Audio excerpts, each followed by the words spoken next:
We saw in our last video, an atom is made up of a central nucleus, which comprises protons and neutrons, and then has electrons orbiting that nucleus. We also saw that it's the number of protons that tells us which element it is. The smallest element is hydrogen, as its atoms have just one proton in their nucleus, with one electron orbiting it. The next smallest is helium, whose atoms have two protons and two neutrons in the nucleus, and then two electrons orbiting them. In total, there are around 100 different elements, and they've been organized into the periodic table, with each box representing a different element. We call these boxes nuclear symbols, as we saw in the last video, and the number in the bottom left is the atomic number, which is unique to that element, as it represents the number of protons in the atoms of that element. And any atom with that many protons must be that element. So our atom here, which has two protons, must be helium, because helium's atomic number is 2. Or if we take carbon, we can see that its atomic number is 6. So all carbon atoms have 6 protons.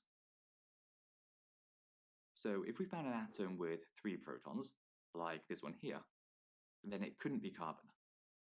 We'd have to find the element with an atomic number of 3, which, if we check the periodic table, is lithium. Another feature of nuclear symbols is the 1 or 2 letter symbol that represents the element name. So C stands for carbon, and Li means lithium. Some symbols, though, are a bit more confusing. For example, sodium is Na, and iron is Fe. Most periodic tables have both the symbol and the name, though.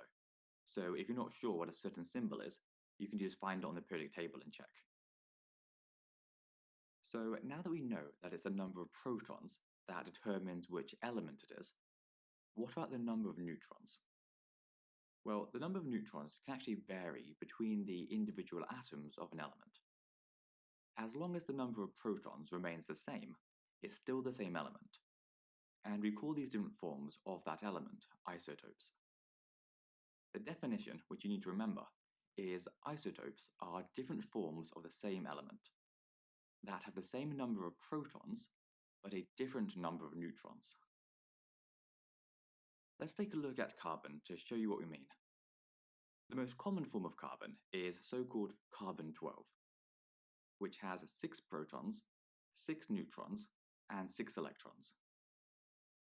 A rarer form is the isotope carbon-13, which of course still has 6 protons, because it's carbon, but has 7 neutrons and 6 electrons. This means that it has a mass number of 13 rather than 12, which is why we call it carbon-13. Because isotopes only vary in the number of neutrons they have, chemically they all react in basically the same way.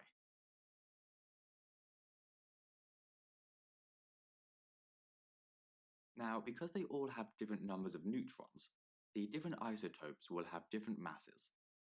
And one of the things that you need to be able to do is calculate the average mass of all the isotopes that make up a particular element, which we call the relative atomic mass. Let's take a look at copper as an example. Now, copper has 2 stable isotopes, copper-63, which has an abundance of 69.2%, and copper-65, which has an abundance of 30.8%. And when we say abundance, all we mean is how common or rare that isotope is. So if you were to pick up a handful of copper, then on average 69.2% of the atoms in your hand would be the copper-63 isotope, and the other 30.8% would be the copper-65 form. Now, in an exam, you might get a question like, calculate the relative atomic mass of copper to 1 decimal place. The equation for relative atomic mass is sum of isotope abundance times isotope mass divided by the sum of the abundances of all the isotopes. So the first thing we do is multiply each isotope's abundance by its mass.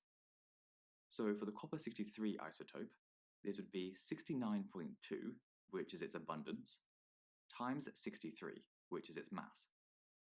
And for copper-65, it would be 30.8 times 65.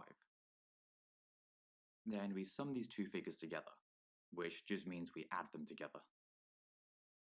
Lastly, we divide this by the sum of the abundances of all the isotopes, which in this case would be 69.2 plus 30.8.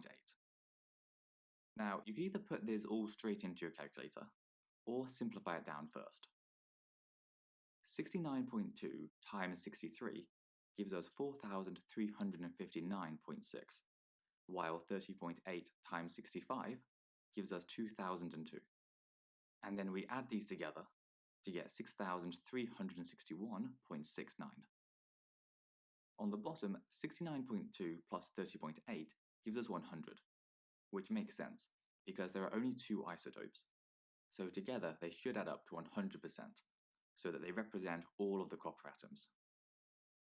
So we divide 6,361.69 by 100. And our answer is 63.6169.